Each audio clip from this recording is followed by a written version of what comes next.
네, 시장에서는 이제 금리 인상에 대한 부분 계속해서 속도 조절을 외치고 있었었는데 그런 상황에서 또 이런 재료가 나옵니다. 그래서 3대 지수 모두 다 상승했는데요. 국내에서도 이러한 부분들을 이제 어떻게 좋게 받아들일지 연결해 보겠습니다. 유한타증권의 송태현 과장입니다. 과장님 안녕하세요. 네, 안녕하세요. 네, 자 오늘의 주제부터 공개하겠습니다. 그렇죠. 오늘 제일 많이 나올 단어일 것 같습니다. 속도 조절. 예, 시장의 반등폭이 확대됐다라는 내용인데요. 좀 더 자세하게 어떤 내용들이 나왔습니까? 사실 얼마만큼이나 시장에서 이런 이 연준의 통화 정책 속도를 이제 줄이느냐 이게 많은 관심사가 있었던 것 같아요. 이 얘기가 조금만 나와도 바로 이렇게 반등폭이 커지는 거 보면은 추측 기사인데도 그렇더라고요. 네, 그만큼 사실상 많은 투자자들이 지금 현금 유동성을 가지고 있고 이런 이야기가 나오게 되면 내가 바로 들어갈 수 있다. 그렇죠. 라는 부분을 다시 한 번 더 암시를 했던 부분이 아닌가라고 생각을 해볼 수 있는 것 같고요. 네. 만약 정말 인플레이션이 어느 정도 잡히게 되고 이제 연준에서 터미널 레이트도 고정이 되기 시작을 하게 되면은 그때부터는 정말 베어마켓 랠리도 다시 한 번 더 기대해 볼 수 있겠구나. 이 부분을 일단 암시적으로 좀 알아본 부분이 아니었나라고 생각을 해볼 수 있는 것 같고요. 네. 어쨌거나 관련된 기사가 나오게 되고 뭐 좋은 흐름이 나왔었고 대부분의 섹터가 사실상 강세를 보였다는 점. 이 점이 일단은 의미가 있지 않았나라고 생각을 해볼 수 있는 것 같습니다. 네. 그래서 관련된 내용을 조금 더 말씀을 드리게 되면은 이 월스트리트 저널에서 연준이 11월 달 FOMC 회의에서 75bp 금리 인상을 하게 되고 이 이후에 이제 금리 인상 속도 조절을 논의를 하게 될 것으로 예상이 된다. 라고 이런 이제 이야기가 나오게 됩니다. 그렇군요. 사실상 이 이야기 자체가 그렇다는 것도 아니고 그럴 것이다 라는 것이었음에도 불구하고 이렇게 크게 반응했다는 것이 일단 투자 심리가 잘 보여주고 있는 부분이다라고 보시면 될 것 같고요. 이 내용을 조금 더 보게 되면은 연준 내에서도 인사들이 한쪽에서는 지금 이제 금리 관련돼서 더 빠르게 올리는 것을 이제 신중하게 봐야 된다.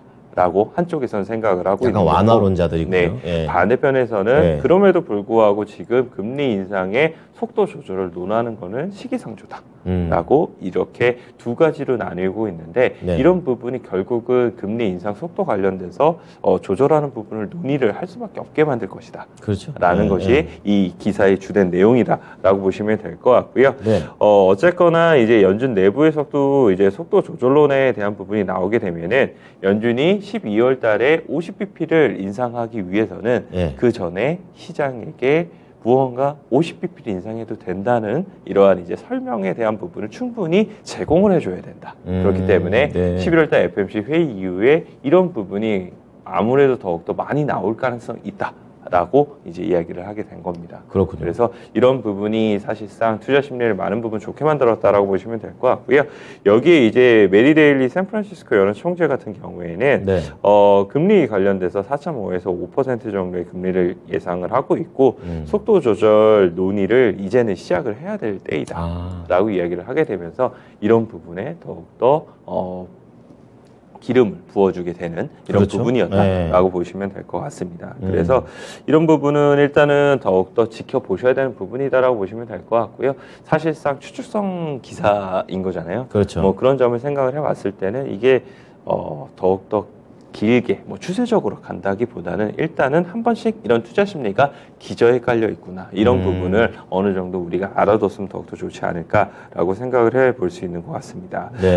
그리고 이제 메리 데일리 총재 같은 경우에는 인플레이션을 통제하는 것도 중요하기는 하지만 연준이 과도한 긴축에 이 강제적으로 경기가 둔화되는 것을 피하고 싶어왔다. 라는 부분도 얘기를 했던 부분이 있었었고요. 그렇군요. 예, 월가에서는 이제 손보그 투자 운용에서는 우리가 연준의 매파정 정점의 마지막 9회에 있다고 생각을 한다. 그렇군요. 라고 이야기를 하게 되면서 이러한 통화 정책 관련돼서도 사실상 75bp 뭐 11월 달까지는 당연히 가게 될 텐데 12월 달에 50bp 혹은 75bp 이후에는 조금 더 속도가 떨어지지 않을까라는 부분으로 일맥상통하게 볼 수 있는 것 같습니다. 그래서 이런 부분은 일단은 심리적인 부분은 많은 영향을 미쳤었는데 금리적인 측면에서 보게 되면 생각보다는 크게 움직이지 않았어요.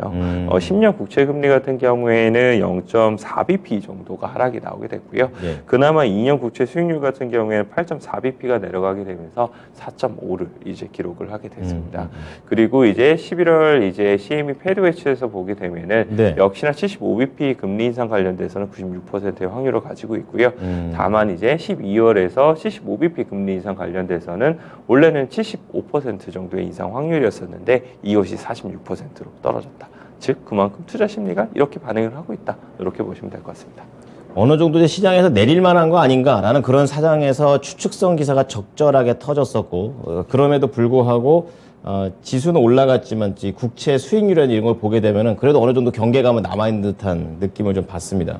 여기에다가 또 추가적으로 환 시장에 대한 움직임도 이 미국 시장에 영향을 미쳤는데 이 부분은 또 어땠습니까? 일본 쪽에서 나온 내용이고요. 그렇죠. 예. 네, 이 일본에서 이제 국채 매입을 하게 되는데 원래는 공시를 하게 되고 그리고 낮에 이런 부분을 많이 매입을 하는데 네. 이번에는 공시를 하지 않고 이제 오후 11시 정도에 네네. 매입을 하게 되면서 이런 부분에 환이 엔 약세가 강하게 나오고 있었다가 엔이 급격하게 돌아서게 되는 그렇더라고요. 이런 부분이 진행이 됐다라고 보시면 될 것 같고요. 사실상 요즘 엔화 같은 경우에는 계속적으로 152엔 정도까지도 이제 약세를 보이고 있었었는데 계속 내려가요. 그 이야기가 나오는 중간 내용을 보게 되면은 네. 이제 일본 이제 이 중앙은행이 YCC 정책을 사용을 하고 있었었는데 네. 이 YCC 정책이 이제는 무용론으로 가게 된다. 없앤다는 효과가 건가요? 없어지게 효과가 없다. 된다라고 이야기가 나오게 되면서 엔화가 더욱더 그렇게 되면은 약세로 보이지 않겠느냐 이런 우려감에 의해서 상당히 이제 강하게 더욱더 약세로 진행이 되고 있었었는데 이런 부분이 이번에 계속적으로 경고를 했던 부분이 있었었거든요. 네. 이 스즈키 재무상 같은 경우에는 엔화의 과도하고 투기적인 움직임을 용인할 수 없다라고 얘기를 했던 부분이 있었었는데 이런 부분에 다시 한 번 더 이제 예고하지 않고 국채 매입을 하게 되면서 이런 부분의 효과를 극대화를 노렸던 것이 아닌가라고 생각을 해볼 수 있는 것 같고요. 이게 입김이 작용하는군요. 시장 안정화를 위해서. 계속적으로 입김을 네. 작용하기 위해서 노력을 했었었는데 이게 엔화의 약세가 먹히지 않으니까 이번에는 조금 변칙적인 이 방법을 사용을 했다라고 네네네. 보시면 될 것 같고요. 그렇군요. 이런 네. 변칙적인 방법에 의해서 일단은 엔화가 급격하게 돌아서는 부분이 있기는 한데 네. 시장에서는 그럼에도 불구하고 엔화가 이런 부분에 의해서 계속적으로 강세로 보일 가능성이 상당히 낮다. 단기적으로 아무래도 이런 거는 효과가 있게 될 거고 9월달 같은 경우에도 사실 이제 국채 매입을 상당히 많이 진행을 했음에도 불구하고 일주일 동안은 엔화 강세를 보이기는 했지만 월간 기준으로 계속 약세를 보일 수밖에 없었다. 올해는 못 가는군요. 라고 이야기를 하고 있습니다. 그래서 예. 이번에도 그렇게 될 가능성이 높기 때문에 이거 자체가 한번 일어났다 하더라도 달러 관련돼서 계속적으로 약세로 전환이 될 것이다. 여기까지 기대감을 가져보는 건 좀 어렵지 않겠느냐. 이게 전반적인 내용이다라고 보시면 될 것 같습니다. 그래서 어쨌거나 일단은 이제 엔화 관련돼서 강세로 좀 돌아선 부분이 있었었고요. 그리고 반대로 달러 같은 경우 인덱스가 하락을 하게 되면서 달러 약세로 진행이 됐고 그리고 이에 따라서 미국 증시가 조금 더 강하게 올라가는 부분이 있었다. 이렇게 보시면 될 것 같습니다. 긴장을 풀면 안 되겠다. 약간 이런 생각을 좀 들으면서 생각하게 됐습니다. 조금 더 반짝할 수도 있다라는 그런 내용이고요. 자, 그러면 종목들 얘기 좀 간략하게 들어보겠습니다. 네, 일단은 빅테크 관련된 종목들 대부분 다 올랐어요. 뭐 넷플릭스 같은 경우 8% 정도 올랐고요. 네. 비교적 이제 이 안 좋은 내용이 있었던 메타 같은 경우에만 마이너스 1% 그리고 그 외에는 대략 1에서 한 2% 정도의 상승세가 나왔다라고 보시면 될 것 같은데 네. 일단 아마존 같은 경우에서는 CS에서 아마존닷컴의 물류 투자를 감소하는 단계에 진입을 하게 되면서 빠르게 수익성이 향상될 것이다. 좋은 내용이네요. 라는 내용이 나왔었고요. 예.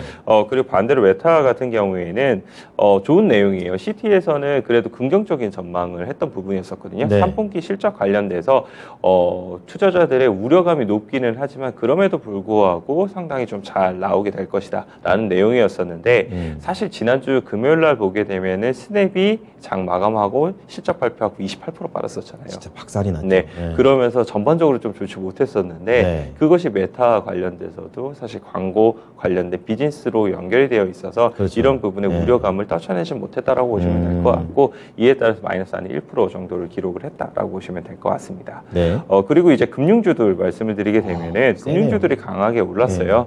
금융주들 아무래도 단기에 이제 구체금리가 좀 빠지게 되고 그리고 장기 구체금리 그래도 유지가 좀 됐던 부분이 있었잖아요. 격차가 줄었네요. 네, 그러면서 이제 스프레드가 줄다 보니까 여기에 따라서 이제 관련된 금융주들이 강하게 올라갔던 부분이 있었었는데 이 웰스파고에서는 그럼에도 불구하고 은행 섹터의 펀더멘털이 양호하게 나타나고 있기는 하지만 경기 침체라든지 이제 경제 관련된 상황 자체가 좋지 못하기 때문에 장기적으로 좋은 흐름이 나오긴 매우 어려워 보인다라고 얘기를 하게 됐고요. 이런 부분은 사실 국내에 있어서도 은행이라든지 증권 관련된 종목들이 사실 실적에 대한 부분에 가능성이 조금씩 낮춰지고 있고 대선 충당금이라든지 이런 부분도 계속 쌓고 있거든요. 그쵸. 그런 점을 생각을 해봤을 때는 아무래도 주가에 대한 부분 자체가 계속 지지부진하지 않을까라고 생각을 해볼 수 있는 것 같고 뭐 그 일부의 이제 이 수요로서는 배당에 대한 부분을 조금 얘기를 하실 수 있는 부분이 있기는 하겠지만 그 부분 자체가 어느 정도 강하게 나올지는 좀 지켜봐야 된다라고 말씀을 드릴 수가 있을 것 같습니다. 네. 자, 그러면은 반도체 얘기 좀 해보고 바로 종목 넘어가 보겠습니다. 반도체 분위기도 좋았죠? 네, 아무래도 뭐 반도체 관련돼서도 뭐 이런 이슈가 나올 때마다 강하게 올랐었기 때문에 역시나 좋았다라고 보시면 될 것 같고 이 필라델피아 반도체 지수가 3.7% 정도 상승이 나오게 되고 대부분의 섹터 안에 있는 종목들의 주가 흐름이 좋았습니다. 뭐 AMD도 상승이 많이 나왔었고 그리고 인텔이라든지 뭐 이러한 이제 이 관련된 기업들도 좋았었는데 이 마이크론 테크놀로지가 한 4% 정도 상승세가 나오게 됐거든요. 뭐 관련돼서 이제 캐나다 관련된 기업과 이제 라이센스 관련된 부분이 해결이 되게 되면서 더욱더 좋았었다라는 이야기가 나왔던 부분이 있기는 했습니다만 어쨌거나 반도체 섹터 전반적으로 좋았었고 그리고 우리와 상관계에서 상당히 높았던 이 마이크론 테크놀로지가 강한 상승이 나왔다는 점은 우리나라 관련돼서도 반도체 관련된 투자 심리라든지 기대감을 상당히 높여볼 수 있는 부분이지 않나 이렇게 생각해 볼 수 있는 것 같습니다. 네. 전체적으로 시장이 강해가지고 어느 쪽을 우리는 봐야 되나 오히려 또 헷갈리기도 합니다. 그래서 두 종목 갖고 오셨는데요. 바로 공개해 보겠습니다. 오늘의 종목입니다. 자, 오늘 종목은 크게 SK 하이닉스 그리고 금요일 날 좀 큰 폭으로 움직였었던 파크 시스템즈가 되겠는데요. 우선 하이닉스부터 얘기 들어볼까요? 네, 뭐 둘 다 반도체 섹터에서 갖고 왔다라고 보시면 될 것 같아요. 먼저 SK 하이닉스 같은 경우 아까 말씀드린 것처럼 마이크론 테크놀로지가 일단 강하게 움직였던 부분이 있었었는데 과연 오늘 그와 비슷하게 움직일 수 있겠느냐가 첫 번째인 것 같고요. 사실 수요일 날이라든지 목요일 날 보게 되면은 SK 하이닉스가 유독 약했던 흐름이 좀 나왔어요.